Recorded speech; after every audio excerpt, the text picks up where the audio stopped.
नमस्कार, मैं प्रवीण गौतम और आप देख रहे पब्लिक मीटर। दोस्तों, ईरान इजराइल की लड़ाई को लेकर, ईरान अमेरिका की लड़ाई को लेकर जब पूरा विपक्ष ये सवाल पूछ रहा है कि जब दुनिया में मैटर बड़े होते हैं तो बीजेपी के विश्वगुरु कहां खड़े होते हैं, पीएम मोदी कहां खड़े होते हैं, तो आज पीएम मोदी ने कनाडा की पीएम के सामने जो बयान दिया उससे दिखाया है कि पीएम मोदी कहां खड़े हैं, जिसका कांग्रेस ने भयंकर मजाक बना दिया है। कांग्रेस वाले कहते हैं कि आपसे अच्छे तो डॉक्टर मनमोहन सिंह थे, जिनका आप मजाक उड़ाते थे कि मौन मोहन है, कुछ बोलते नहीं हैं। लेकिन उन्होंने क्या बोला था, अमेरिका में खड़े होकर अमेरिका को आईना दिखाने का काम किया था, उनका वीडियो भी आपको दिखाएंगे। पहले बात करते हैं कि पीएम मोदी ने कनाडा के पीएम कार्ने के सामने ज्वाइंट स्टेटमेंट जारी करते हुए क्या बोला ईरान इजराइल की लड़ाई को लेकर, ईरान अमेरिका की लड़ाई को लेकर। रात को उन्होंने 2 ट्वीट किए थे और जानकारी दी थी कि मैंने यूएई के प्रेसिडेंट से बातचीत की फोन पर और यह बताया कि मैं आपके साथ खड़ा हूं, हम यूएई के साथ खड़े हैं। इसके बाद बेंजामिन नेतन्याहू इजराइल के प्रधानमंत्री से फोन पर बात की, रात को 1 बजे के बाद उसकी जानकारी दी। यानी पीएम मोदी ने एक तरह से दिखा दिया कि उनका समर्थन किसकी तरफ झुकता हुआ दिखाई दे रहा है। हालांकि स्पष्ट रूप से तो उन्होंने नहीं कहा, लेकिन ईरान के बारे में उन्होंने कोई बात नहीं बोली है, ना ही खामनेई की मौत पर उन्होंने कोई संवेदना जताई, ना ही श्रद्धांजलि दी। इसे लेकर विपक्ष लगातार सवाल उठा रहा है। तो उन सवालों के बाद पीएम मोदी ने कनाडा के पीएम के सामने क्या बोला है, जरा सुनिए।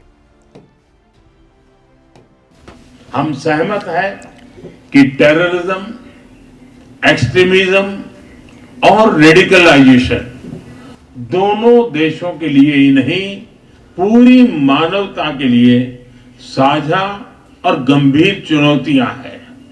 इनके विरुद्ध हमारा करीबी सहयोग वैश्विक शांति और स्थिरता के लिए अत्यंत महत्वपूर्ण है। विश्व में चल रहे अनेक तनावों को लेकर भारत की सोच स्पष्ट ही है।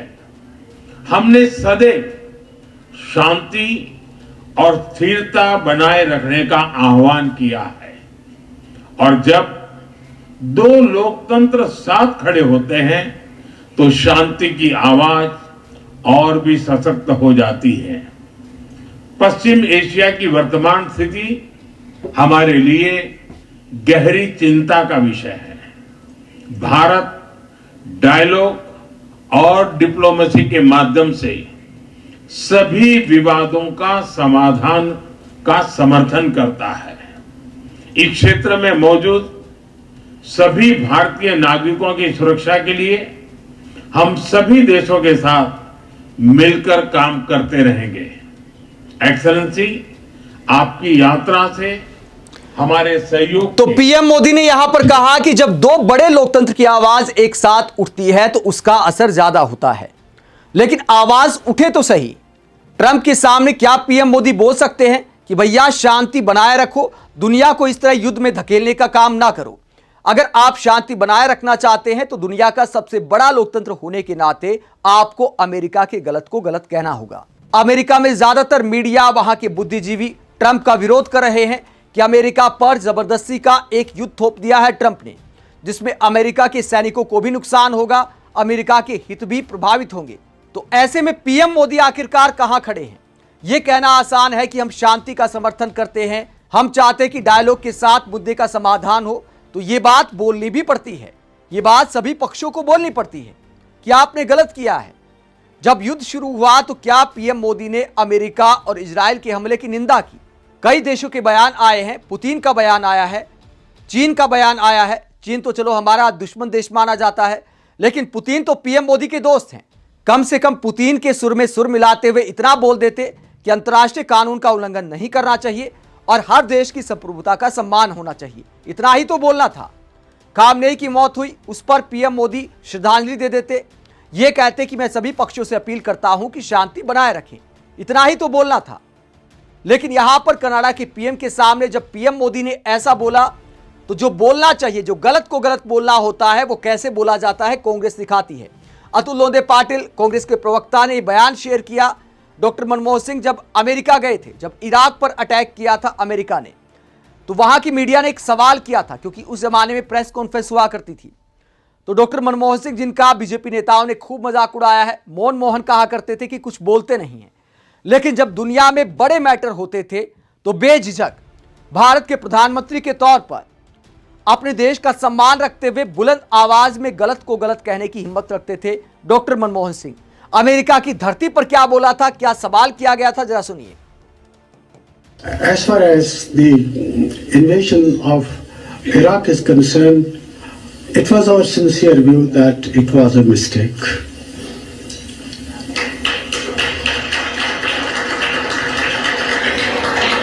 तो अमेरिका की धरती पर मनमोहन सिंह ने साफ कहा कि यह अमेरिका की गलती थी और वहां तालियां बजती हैं। तो यह सम्मान था मनमोहन सिंह का।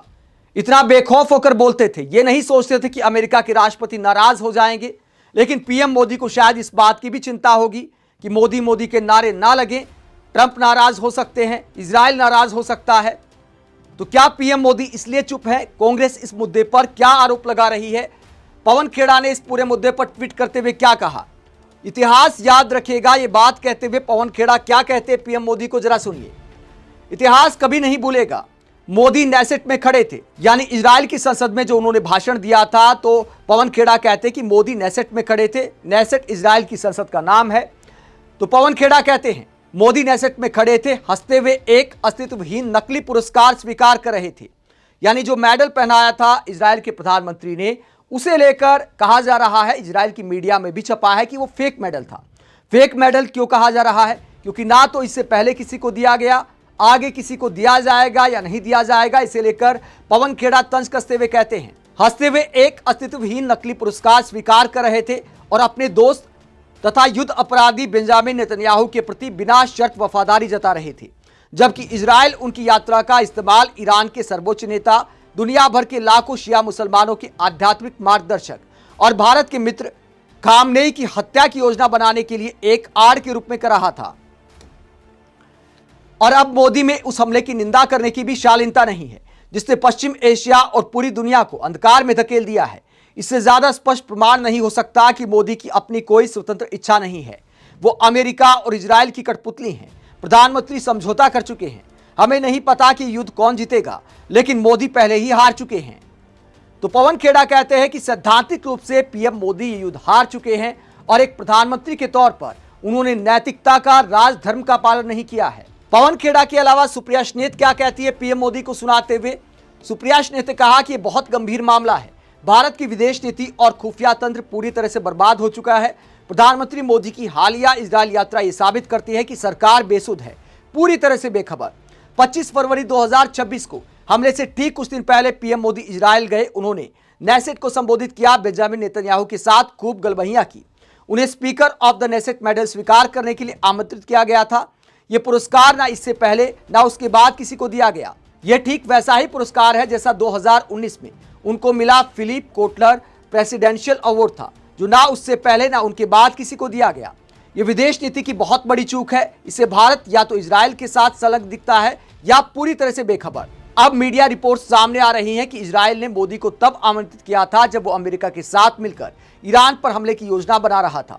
मतलब नेतन्याहू ने मोदी की यात्रा का इस्तेमाल हमले की अंतिम तैयारी पर पर्दा डालने के लिए किया। क्या हमारी कूटनीतिक और खुफिया एजेंसियां इतनी बेकार हैं? कैसे इतने बड़े हमले की योजना के बारे में हमें कोई जानकारी नहीं थी? आगे सुप्रिया सवाल करते हुए पूछती हैं, क्या रो आईबी विदेश मंत्रालय को आगामी हमले के बारे में कोई भनक नहीं लगी? कोई एडवाइजरी क्यों नहीं आई? कोई योजना क्यों नहीं बनाई गई? क्या किसी ने सोचा कि इस सब का हमारे ईरान के साथ संबंधों पर कैसे असर पड़ेगा? हमारी ऊर्जा सुरक्षा पर, चाबहार बंदरगाह पर, आईएनएसटीसी पर क्या होगा? ऐसा तब होता है जब गंभीर कूटनीति की बजाय केवल दिखावे, फोटो ओप्स और लपक लपक के गले लगने को प्राथमिकता दी जाती है। तो पीएम मोदी की फोटो सेशन वाली राजनीति पर कांग्रेस कटाक्ष कर रही है और आरोप लगा रही है कि फोटो सेशन के बहाने इजराइल ने ईरान को धोखा दिया और पीएम मोदी को मेडल पहनाकर उनके जाते ही युद्ध छेड़ दिया। आप इस पूरे मसले को लेकर क्या सोचते हैं? क्या भारत का प्रधानमंत्री होने के नाते पीएम मोदी को दुनिया के युद्धों पर बेबाकी से अपनी राय नहीं रखनी चाहिए? ये पहला मामला नहीं है।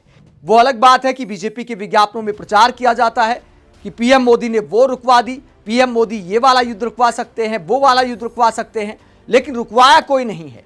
हाँ, रोक जरूर दिया है।